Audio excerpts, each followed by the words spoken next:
מה קורה חברים? שמעון המשוטט חוזר עם עוד המון כיף והרפתקאות. מוכנים להצטרף למסע הבא? אנא, הקליקו על לייק וכל השאר. ובואו נצא יחד לחקור את העולם. הפעם בואו איתי למסע מרתק ברמלה, עיר שבה ההיסטוריה לוחשת מכל פינה.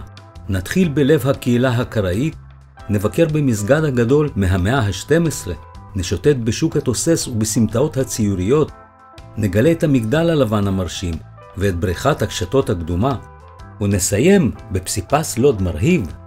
העיר עם 85,000 התושבים היא פסיפס אנושי של דתות ועדות. בליבה שוכן בית הכנסת הקראי. כאן גם נמצא מרכז העולמי של העדה. זו קהילה ייחודית המאמינה בתנ"ך בלבד. התפילה מתבצעת ללא ספסלים וכוללת מספר השתחוויות. המסגד הגדול של רמלה נבנה במאה ה-12 ככנסייה. כעבור כ100 שנה היא הוסבה למסגד על ידי הממלוכים. הם הוסיפו מנהרת גבוה, ממנו קורא המואזין. בחצר המסגד נמצא מבנה קבר, הוא מיוחס לדמות מקודשת באסלאם. לידו ניצב מתקן להיטהרות מתפללים לפני התפילה.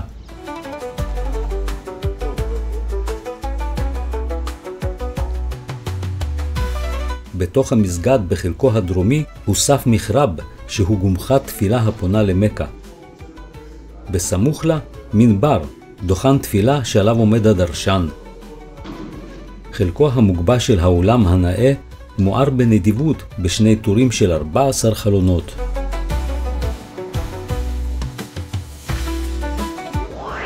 רמלה היא עיר של ניגודים בין קודש לחול. השוק המקורה הסמוך הוא הוכחה לכך. הוא שופע צבעים, ריחות, קולות וצעקות של רוכלים.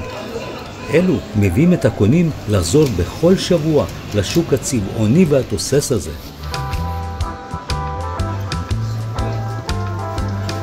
הפלאפל שאכלנו כאן היה עונג צרוף. לטעמי, ההזנחה של האזור העתיק מאכזבת ופוטנציאל תיירותי אדיר מפוספס. רוב תושביו כיום הם מוסלמים.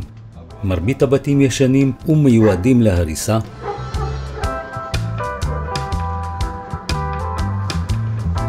מסגד ממלוכי שוכן בסמיכות לכנסייה הפרנסיסקנית של העיר.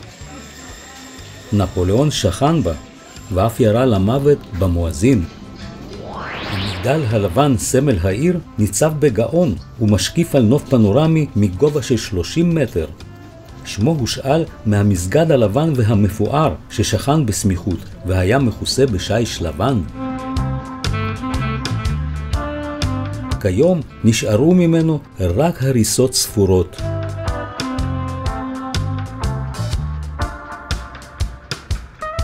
קירותיו העבים וחרכי הירי מרמזים על יעדו הצבאי של המגדל. עם בנייתו הוא נחשב לאחד מפלאי העולם.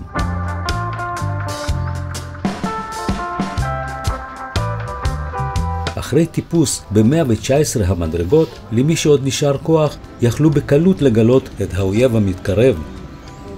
בריכת הקשתות, פלא הנדסי עתיק, שרד חרף רעידות אדמה לאורך 1200 שנה. שלא כמקובל, היא אגרה מי תהום ולא מי גשמים. בין מאות השמינית והעשירית היא סיפקה מים לעיר רמלה. המקום הפך לאיקוני לאחר ששימש כאחד האתרים לצילומי הסרט חסמבה ונערי ההפקר.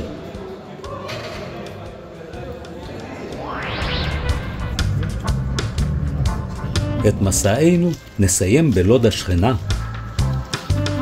היכל מפואר עוצר בתוכו יצירה רומית מרהיבה. בזמן שהתפעלתי מהמוטיבים המרהיבים של צמחייה, בעלי חיים וסצנות ימיות, ניסיתי לדמיין לעצמי את הסטארטאפיסט הרומי שהשקיע את כל הונו בבלטות. צ'או.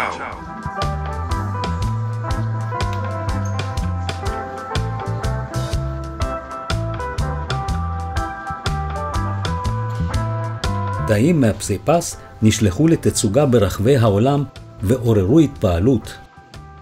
מצער ניסיון ההשחתה של פורעים ערבים בשנת 2021, אך משמח שמאז המקום שוקם ומוצג לקהל הרחב. רמלה ולוד הן ערים של ניגודים ויופי, המשלבות עבר והווה, קדושה וחילוניות. נתראה בסרטון הבא, שם נגלה עוד פנינים נסתרות של ארצנו היפה.